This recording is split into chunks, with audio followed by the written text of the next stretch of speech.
Saludos, buenas tardes. Está así bien el doctor Cleto Ramírez, mi tono de voz. Fui invitado por el doctor Cleto Ramírez a hablar en un tono de voz un poco más alta a lo que estoy acostumbrado. Así que vamos a tratar de hacer ese esfuerzo.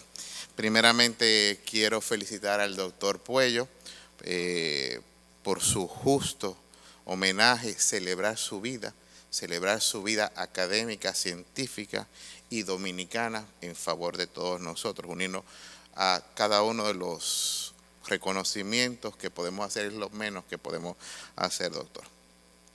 Vamos a hablar un poquitito de algo que me ha dado mucho a beber y me ha sacado mucho sueño en el último año, que es la oclusión de vasos medianos, el MEVO, que es una de las nuevas fronteras que tiene el neurointervencionismo. Usted sabe que nosotros los neurointervencionistas somos pulpo. No solamente tratamos aneurismas, no solamente tratamos malformaciones, no solamente tratamos stroke isquémicos, también estamos comenzando a tratar hidrocefalia. Así es que ya para una próxima ocasión estaremos hablando de eso. Bueno, este es en el centro donde trabajamos, ustedes todos lo conocen, el Centro de Diagnóstico, Medicina Avanzada y Telemedicina, CEDIMAT, ahí en el 5º piso. Estoy a la disposición de todos ustedes. ¿Qué hacemos los neurointervencionistas? Los neurointervencionistas estamos muy regidos por los estudios.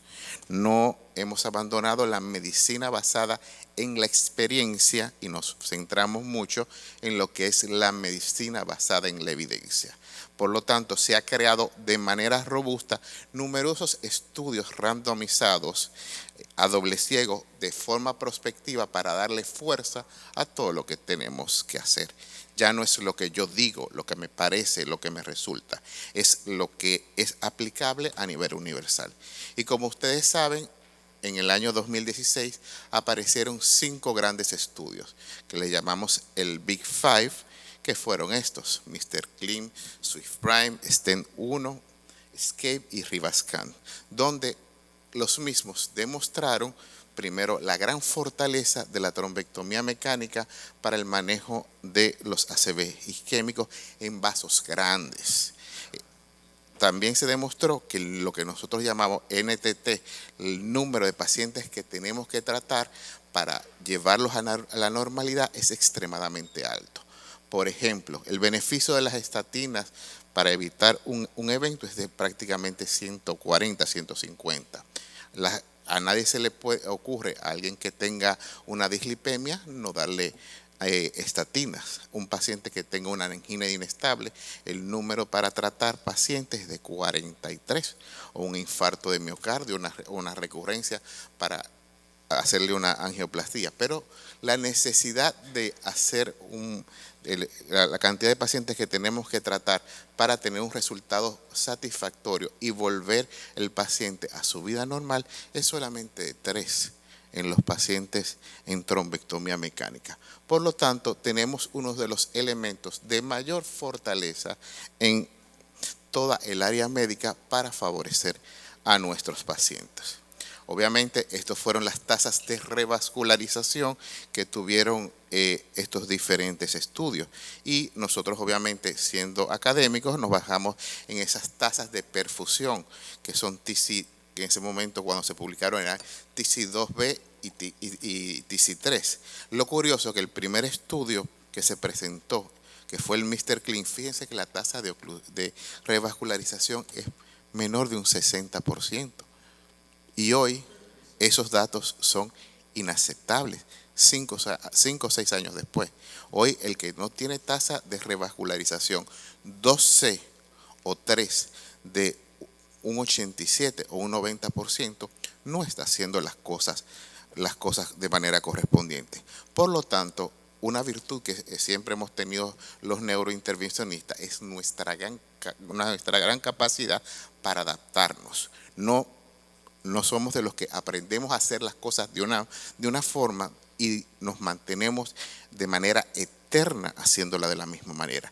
cambiamos de manera continua de acuerdo a cómo la evolución natural de nuestra especialidad nos esté llevando.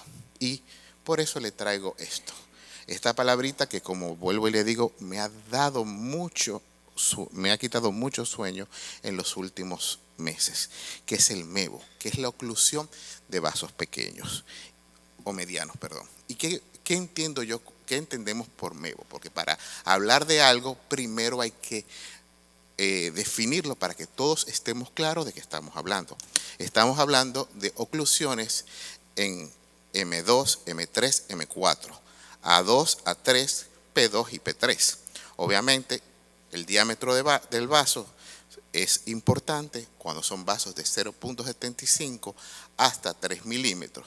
Y obviamente, fisiopatológicamente los dividimos en dos tipos. Los primarios, que es cuando un coagulito migra directamente a ese vaso pequeño, o los secundarios, que son aquellos MEVO en el cual el paciente ha recibido una trombolisis o una trombectomía y migra un coágulo de un vaso grande a un vaso mediano, que como veremos, obviamente el resultado funcional de esos pacientes es diferente. En este punto, y se lo estoy trayendo, todavía no tenemos guía, todavía no tenemos sugerencias por el hecho de que se está ahora mismo acumulando la información. Se está llevando un estudio que se llama el Escape MEVO a través del doctor Goyal, donde se está viendo la factibilidad de tratar estos pacientes. Estas son las diferentes herramientas con las cuales podemos tratar estos pacientes. Uno puede ser la utilización de combinación de stent retriever con aspiración, inyección intraarterial de trombolíticos, utilización de un stent retriever o sencillamente no hacer nada.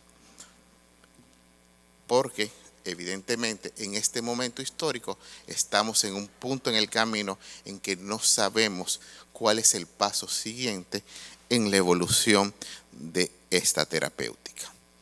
¿Cuáles son las situaciones que tenemos que analizar cuando estamos enfrente en la sala con un paciente sospechoso de una oclusión de un vaso pequeño? Número uno, ¿qué tan funcional es el territorio afectado? Si es un ramo M3, M4 de la cerebral media derecha, ¿valdrá la pena que solamente le tiene una paresis leve o mínima que puede ser recuperable con fisioterapia, o un paciente que tiene ese mismo evento del lado izquierdo y que está afásico? Segundo, ¿qué tan seguro es microcateterizar ese vaso? ¿Qué tanto mi acción va a cambiar el efecto de la enfermedad, la evolución natural de la enfermedad, o si no habrán posibilidades terapéuticas alternativas como la fisioterapia que a los 90 días le puedan dar una mejor ayuda al paciente? Es cierto que en arterias medianas y pequeñas una arteria abierta es mejor que una arteria cerrada. Se debe exponer los pacientes con NHS relativamente bajo a un procedimiento endovascular. ¿Qué papel tienen los trombolíticos arteriales y endovenosos en este caso? El MEVO no es una situación ajena, no es una situación extraña. Si ustedes ven, el 24 casos cada 100.000 habitantes son de vasos grandes.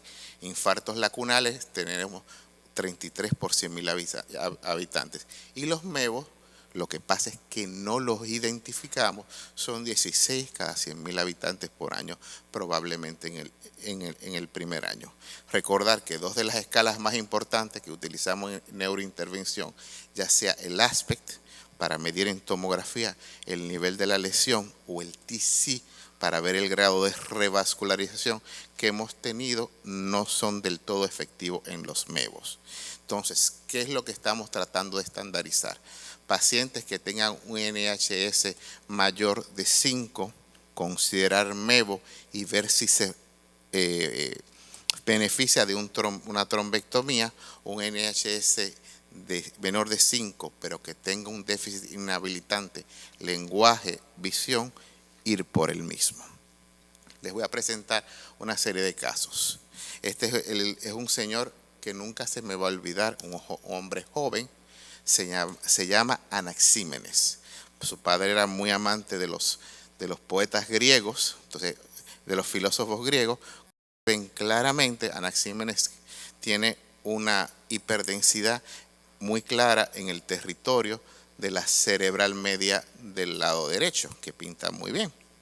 Este paciente llegó temprano a las 10 de la mañana. Entonces, le hicimos una angioresonancia y vemos, obviamente, una oclusión completa. Fíjense el pasaje la identificación de los vasos del lado izquierdo, pero ausencia del lado izquierdo. Vaso grande, territorio cerebral afectado importante. Vamos para trombectomía porque sabemos que la trombolisis no va a ser suficiente en este caso. Fíjense que por la angioarquitectura son vasos rectos, un paciente joven. Fíjense aquí la oclusión, la carótida interna, una comunicante posterior fetal y una arteria oftálmica. Hacia arriba no tenemos absolutamente nada, carótida tapada, comunicante posterior fetal, arteria oftálmica y fíjense aquí la imagen en sacabocado típica del coágulo impactado. Fuimos, hicimos la tromboaspiración, pero ¿qué pasó? Nos migró un coágulo hacia la arteria pericallosa. Se ven claramente en el tiempo angiográfico tardío el área avascular importante que está dejándole esa embolia. Ahí teníamos un LVO que nuestra acción transformó en un MEVO. Obviamente, le estamos salvando la vida, pero todavía es un paciente que no es funcional del todo. Entonces, fuimos por ese microtrombo, el avance de microguía, microcatéter a través de la arteria pericallosa y la revascularización de manera satisfactoria. Tiempos arteriales, capilares y venosos. La otra gran pregunta, ¿qué tan funcional es el área afectada? Les vamos a presentar a esta dama, ella es locutora de radio, nos llega un día con un cuadro de una fascia. Tenemos la carótida interna izquierda bastante libre, pero si ustedes se fijan, aquí hay un área avascular importante, que fue lo primero que yo vi. Si ustedes ven retrógradamente, ven ese vasito acá en hipoflujo, que lo vamos a ver con más detalle, esa zona de hipoperfusión, una embolia que había ido distal a un ramo M2, M3 de la cerebral media izquierda.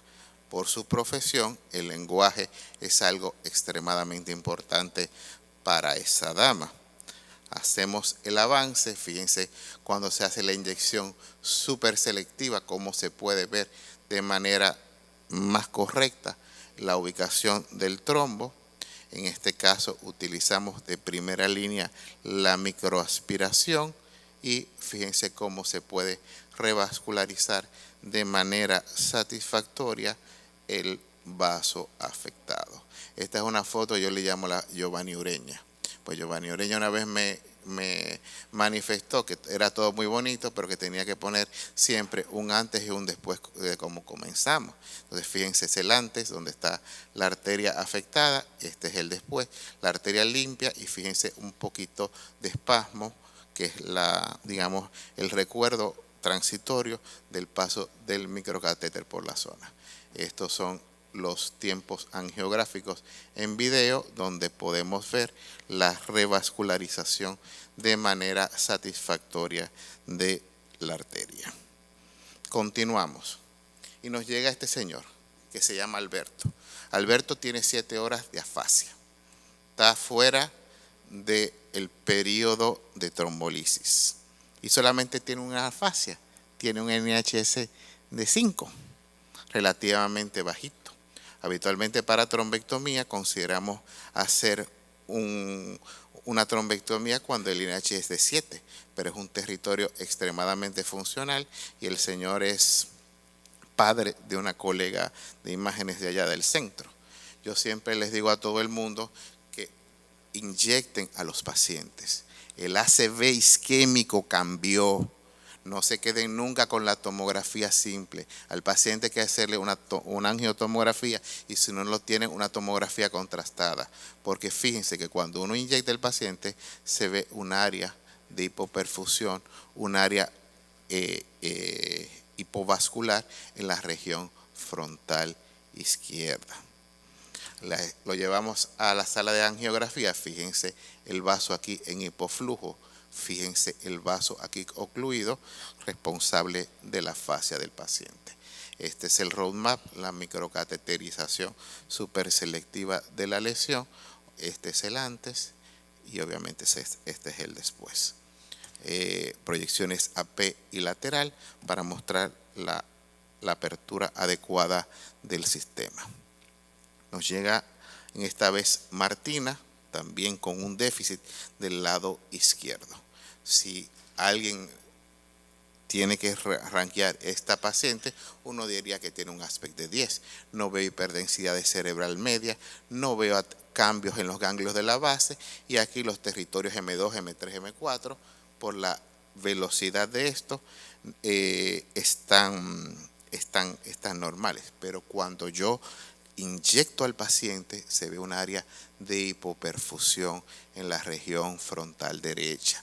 Por eso recuerden, y que se lo lleven tengo un año repitiéndolo y no me voy a cansar de repetir en la sociedad, la terapéutica con los ACV cambió, las imágenes cambiaron, no hay que tener imágenes complejas. Si usted tiene un tomógrafo y tiene un paciente de menos de 16 o 24 horas, además de hacerle la tomografía simple y que no tenga sangre, inyecte el paciente, que le va a dar mucha información y va a poder ayudar mucho al paciente.